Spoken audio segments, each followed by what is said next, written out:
हमारा विषय है जो चर्चा का, वो है क्लियरफील्ड डॉक्ट्रिन 1943। क्लियरफील्ड डॉक्ट्रिन है क्या? ये एक जो रूल है, ये कानून है, ये एक केस से आया था जो यूनाइटेड स्टेट्स का था। Clearfield Trust Cooperative versus United state.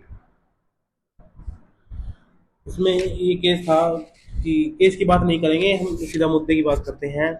जब सरकार, ये गवर्नमेंट पैसों या बिजनेस में काम करेगी, तो वो उस टाइम में एक नॉर्मल इंसान है की तरह या कंपनी की तरह ही ट्रीट होगी। कोई उसकी सरकारी पावर नहीं चलेगी। यूनाइटेड स्टेट्स की सुप्रीम कोर्ट का ऑर्डर ऑर्डर था, ध्यान रखना, ऑर्डर था। और ये कब ऐसे ट्रीट होगी? जब जैसे सरकार ने मुझे कोई चेक दिया, गवर्नमेंट ऑफ इंडिया ने मुझे कोई चेक दिया, और उस चेक में है जो कुछ गड़बड़ हो गई या वो चल नहीं रहा, तो चेक में कमी हुई। अब मैं करूंगा गवर्नमेंट के ऊपर केस। तो जब उस पर केस करूंगा गवर्नमेंट पे जिसने वो चेक इशू किया है, तो उसकी जब वो कोर्ट में आएगी, तो कोर्ट के अंदर उसकी कोई स्पेशल पावर नहीं चलेगी, उसकी कोई गवर्नमेंट पावर नहीं चलेगी। वो जो वहां पे फैसला होगा वो नॉर्मल लॉ के मुताबिक होगा। एक लाइन में बताता हूँ, गवर्नमेंट जब बिजनेस करती है या कॉमर्स करती है, तो वो अब किंग नहीं रही, राजा नहीं रही, या एक सरकारी एंटिटी नहीं रही। अब वो एक कॉमन प्लेयर बन चुकी है हमारी ही तरह। गवर्नमेंट जब कॉमर्स यानी मनी, बैंकिंग, कॉन्ट्रैक्ट्स के अंदर आती है या वो उसमें एंटर करती है, तो वो अब एनी मोर सोवरन नहीं रही, सार्वभौमिक नहीं रही। गवर्नमेंट भी सिस्टम के अंदर एक प्लेयर है, वो उससे उस सिस्टम के ऊपर नहीं है। समझे?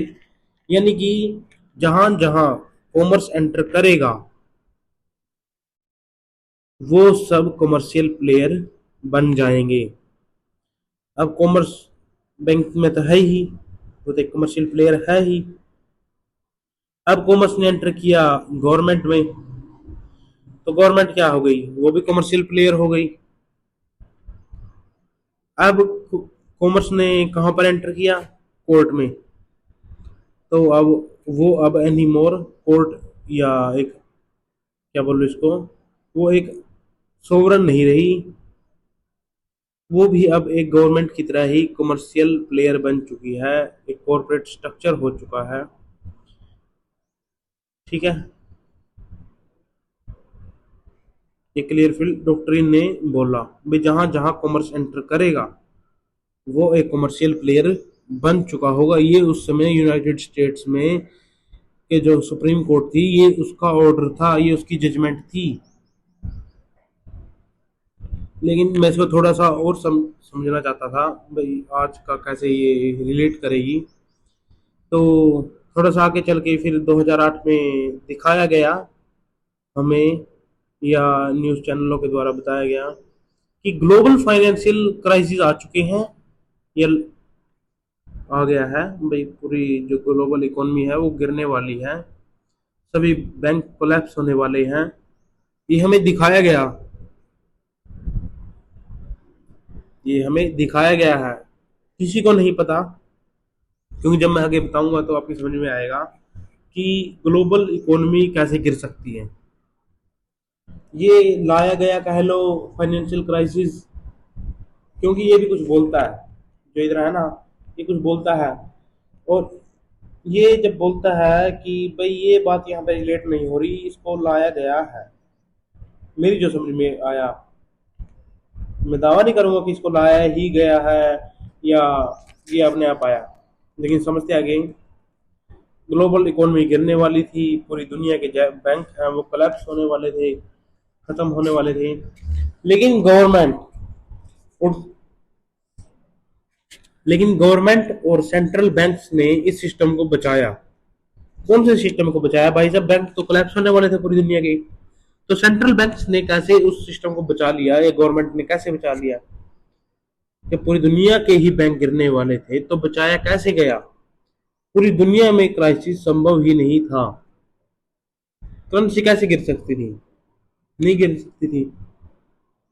इसको जो मेरी समझ में आया कि इनको बचाया ऐसे गया कि गवर्नमेंट और सेंट्रल बैंक ने कहा कि इसके जो करेंसी है हमारी, ये जो पेपर करेंसी हम आउट ऑफ थिन एयर छाप रहे हैं, अब इसके बैक में तो कुछ है ही नहीं, ये तो किसी गोल्ड से या सिल्वर से तो बैक्ड है नहीं, तो छापो जितना मर्जी, print money out of fucking thin air bro. I think that's the situation that time. लेकिन 15 अगस्त 1971 में रिचार्ड निक्सन ने बोल दिया था कि यूएस डॉलर अब गोल्ड से बैक नहीं है या नहीं बदला जा सकता, और इंडिया में 1991 1991 में ये पूरे ऑल ओवर इंडिया अनाउंस कर दिया गया था, क्योंकि 1971 में जब यूएस डॉलर ही नहीं बदला जाएगा तो सभी कंट्रीज ने ये डिसाइड कर लिया था उसी समय कि नहीं बदला जाएगा। लेकिन 1991 में ये एक, मेरा नाम नहीं याद आ रहा उस जज का, उसने कहा था, उसने भी ये डिसाइड किया था, कोई एक रात में इंडिया में डिसाइड नहीं हुआ, इसको राम राम से चेंज किया गया बिना लोगों को बताया कि अब गवर्नमेंट गोल्ड से बैक नहीं है। उससे ये समझ में आता है कि जब सिस्टम गिरने वाला था तब गवर्नमेंट ने सिर्फ सिस्टम को बचाया ही नहीं था, बल्कि ये जो सिस्टम था इसके ऊपर डीप से डीपेस्ट, गहरे से गहरा कंट्रोल ले लिया था। उससे ये पता चलता है कि गवर्नमेंट अब कोई कोई मतलब गवर्नमेंट या सरकार कोई एक्चुअली में कुछ नहीं है, ये सिर्फ एक कॉरपोरेट का स्ट्रक्चर है, कोई पब्लिक अथॉरिटी नहीं है, बल्कि एक स्ट्रक्चर्ड एंटिटी है, एक एंटिटी है। अब ये पब्लिक अथॉरिटी नहीं है, लेकिन लोगों ने इसको अभी भी पब्लिक अथॉरिटी मान रखा है, इसलिए वो पब्लिक के ऊपर अपने रूल्स अपने कानून थोप रहे हैं। किसके ऊपर थोप रहे हैं? वो एक एंटिटी के ऊपर ही तो थोप रहे हैं जो उनके द्वारा जारी की गई है, और उस एंटिटी को, आधार कार्ड को या पैन कार्ड को, कोई भी एंटिटी को हम एक्सेप्ट कर रहे हैं तो उनके कानून पर लागू होंगे, और जब हम उसे छोड़ देंगे तो वो हमारे ऊपर लागू नहीं होंगे। ये स्ट्रोमैन से भी समझ में आएगा आपको, और लीगल फिक्शन से भी समझ में आएगा, क्योंकि उनके ऊपर पहले वीडियो बन चुकी है। अगर आप उनको देखें और समझें तो आपको ये समझ में आएगा कि ये पब्लिक अथॉरिटी नहीं है, ये एक स्ट्रक्चर्ड एंटिटी है, एक कॉर्पोरेट स्ट्रक्चर है गवर्नमेंट। इसी में थोड़ा और, लेकिन थोड़ा सा अलग भी है इससे, जैसे समझाने के लिए है कि एक तो इसमें आता है लीगल आइडेंटिटी और रियल आइडेंटिटी। ये जो रियल आइडेंटिटी है, मैं इसको आइडेंटिटी ना बोलकर की, क्योंकि आइडेंटिटी का मतलब होता है आई डेड एंटिटी, यानी कि मैं मरी हुई इकाई हूँ। लीगल आइडेंटिटी और रियल लिविंग बीइंग बोलता हूँ मैं इसको, ठीक है। और दूसरा आता है इसमें लॉज, और तीसरा आते हैं कोर्ट्स। जो मैंने इसको इंटरप्रिटेशन के लिए, व्याख्यान के लिए जब इसको समझने की कोशिश की तो मैंने इन 3 पॉइंटों को चुना। लीगल फिक्शन, सरकार या किसी कंपनी द्वारा दिया गया पहचान पत्र जिस पर कानून, नियम, जिम्मेदारियां लागू होती हैं, ठीक है। रियल आइडेंटिटी नहीं, रियल लिविंग बीइंग, हम जिंदा प्राणी, जिस पर उस निराकार, उस परम पिता के अलावा किसी के कानून नियम लागू नहीं होते, उस भगवान का कानून लागू होगा उस जिंदा प्राणी पर, उसके अलावा हमारे ऊपर किसी कोर्ट, किसी लीगल आइडेंटिटी, किसी कॉर्पोरेट स्ट्रक्चर या स्ट्रक्चर्ड एंटिटी का कानून लागू नहीं होगा। और ये बात अम्बाड़ा कोर्ट की जज छिनार भागला ने अपने मुंह से साबित की थी, अपने मुंह से कही थी कि जो उनका कानून है वो पर्सन, कॉर्पोरेशंस, कंपनीज पर लागू होता है, ना कि किसी जिंदा प्राणी पर, ठीक है। अब मैं तो, जैसे मैंने इसको अपनी आंखों से किया है, अपनी आंखों से देखा है, या वहां पर मैं खड़ा होकर जो मैंने उन चीजों को सुना है, ये तो मैं इसको अच्छे से समझ भी पा रहा हूँ, और क्या कहूँ, और जो समझ भी पा रहा हूँ, ये देख भी पा रहा हूँ, इसको रिसर्च भी कर रहा हूँ। लेकिन जब हम सभी या आप लोग जैसे इस पर रिसर्च करोगे तो आपको समझ में आएगा कि भाई ये सिस्टम असल में है या नहीं, कि कोर्ट के कानून किस पर चलते हैं, सरकार का कानून नियम किसके ऊपर चलता है। तो दूसरी पॉइंट है लॉज, यानी कि कॉन्ट्रैक्ट। कानून ही कॉन्ट्रैक्ट है, कानून यानी कॉन्ट्रैक्ट। हर रूल और कानून एक्चुअली में एक एग्रीमेंट की तरह ऑपरेट होता है। अगर हम इंटरेक्ट करते हैं सिस्टम से, इसका मतलब हम कंसेंट दे रहे हैं। ठीक है। तीसरा पॉइंट आता है कोर्ट्स। कोर्ट्स यानी कि कमर्शियल फर्म। कोर्ट के पहले बारे में पहले बोल चुका हूं भाई, कोर्ट भी अब एक कमर्शियल एंटिटी है, कमर्शियल वो फर्म है। कोर्ट कोई प्योरली जस्टिस सिस्टम नहीं है, बल्कि वो एक डिस्प्यूट रिसोल्यूशन सिस्टम है, जैसे कोई बिजनेस। ठीक है, वो बिजनेस ही कर रही है, कोर्ट एक कमर्शियल फर्म बन चुकी है। जो वहां पे जब कोर्ट के अंदर आप जाओगे, हर कोर्ट रूम के बाहर एक लिस्ट लगी हुई होती है। जब आप उस लिस्ट के ऊपर देखोगे, वहां पर जो मोस्ट ऑफ केसेस होते हैं, हर कोर्ट रूम के जो मोस्ट ऑफ केसेस होते हैं, वो बैंक और उस व्यक्ति के बीच में होते हैं जिसने उससे लोन लिया है या मोर्गेज दिया है, या उसके साथ बैंक के साथ कोई डिस्प्यूट चल रहा है। वो मोस्ट ऑफ बैंक के केस देखती है।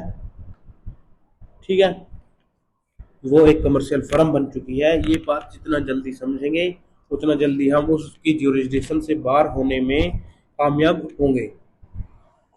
जिसको जितनी हम इसको टालते जाएंगे या हम सोचेंगे भाई हो जाएगा, लेकिन नहीं, अब समय इतना नहीं है। ठीक है, अब हम इससे आगे चलते हैं।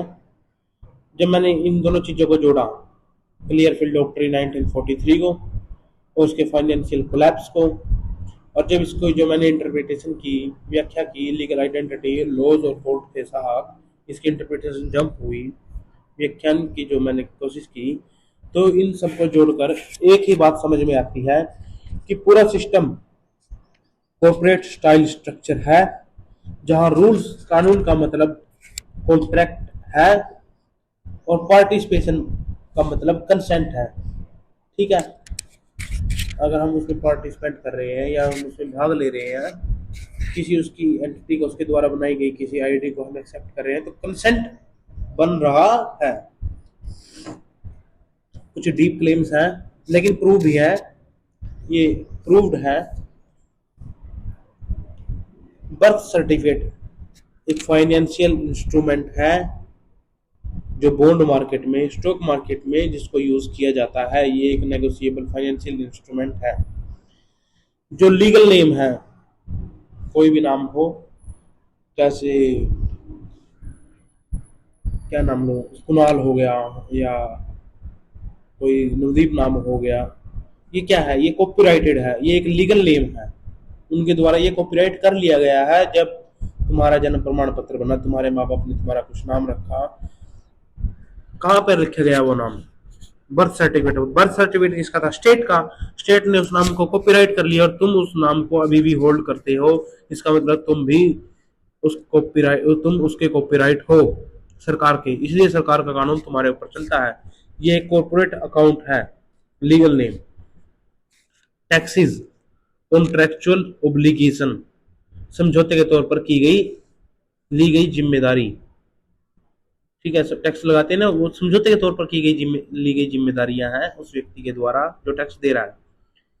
कंसेंट साइलेंटली लिया जाता है, जैसे फॉर्म्स, सिग्नेचर और यूसेज से। ये जो डीप क्लेम्स और प्रूफ बताएं, ये एक हिडन फाइनेंशियल लीगल सिस्टम है और एक पैरेलल इंटरप्रिटेशन सिस्टम की तरह एग्जिस्ट करता है आज भी।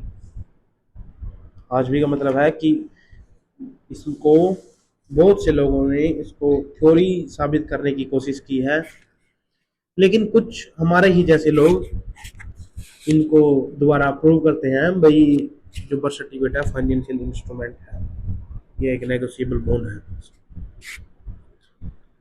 ठीक है, और ये एक पैरेलल इंटरप्रिटेशन सिस्टम की तरह ही एग्जिस्ट करता है। क्योंकि इसको समझनेंगे जितनी जल्दी, तभी हम इस सिस्टम से बाहर निकल सकते हैं।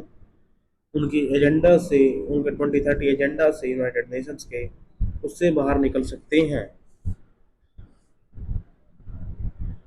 जो इसके रियल डेप्थ नहीं, डेप्थ यानी कि गहराई, असली गहराई, इस पूरे नैरेटिव की बैकबोन 3 चीजें हैं। पहली है ज्यूरिसडिक्शन, दूसरी कंसेंट, तीसरी लीगल आइडेंटिटी। ज्यूरिसडिक्शन किस अथॉरिटी का कंट्रोल है, ये असली पावर है। ज्यूरिडिक्शन, क्योंकि बैंक की भी ज्यूरिडिक्शन होती है, ज्यूरिडिक्शन अधिकार क्षेत्र। हर, जैसे स्कूल की अधिकार क्षेत्र है, स्कूल का ज्यूरिडिक्शन, ज्यूरिडिक्शन है, माफ करना। और बैंक का है, कोर्ट का है, पुलिस का है, इन सब का अलग अलग ज्यूरिडिक्शन बटा हुआ है, अधिकार क्षेत्र बटा हुआ है। कंसेंट, हम सिस्टम में पार्टिसिपेट कैसे करते हैं, नोइंगली या जानते हुए या अनजाने में हम कैसे पार्टिसिपेट करते हैं, ये हमारे ऊपर निर्भर करता है। लीगल आइडेंटिटी, हमारी लीगल प्रेजेंस सिस्टम में कैसे डिफाइंड है, कि सिस्टम ने वो लीगल आइडेंटिटी, ये जो हमें कार्ड बनाकर दिया गया है, आधार कार्ड, जन्म प्रमाण पत्र या स्कूल की डीएमसी जो हमें दी गई है, वो सिस्टम के अंदर कैसे डिफाइन है। इसका ये तीन चीजें, ज्यूरिडिक्शन, कंसेंट, लीगल आइडेंटिटी, ये सिस्टम की तीन बैकबोन है। इसका फाइनल एनालिसिस कर देता हूँ। क्लियर फील्ड ये साबित करती है कि government can act like entity. ठीक है, गवर्नमेंट भी एंटिटी की तरह ही एक्ट करती है। Financial crisis 2008, system fragile plus control concentrated. Interpretation या व्याख्या, पूरा सिस्टम कॉर्पोरेट कॉन्ट्रैक्ट स्ट्रक्चर है।